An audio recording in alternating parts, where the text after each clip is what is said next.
Salam. Heç zaman bu kimi məsələlərlə bağlı video çəkmək istəməmişəmdir. Həqiqətən də heç zaman belə bir şey istəməmişəmdir. Lakin bu məsələ mənə həqiqətən də tikan kimi təsir eləyib və hələ də təsirindən çıxa bilməmişəm ki, danışanda hələ də əsə-əsə danışıram.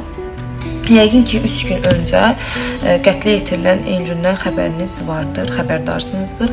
Bu vəhşiliyi edən hələ də tapılmayıb. Hətta bir neçə səhifələrdə gördüyüm üzərə buna intihar və yaxud özünə qəsd deyə paylaşılır. Lakin bildiyimiz kimi o imtahandan yüksək bal toplayan, gələcəyə dair planları olan bir gənc idi.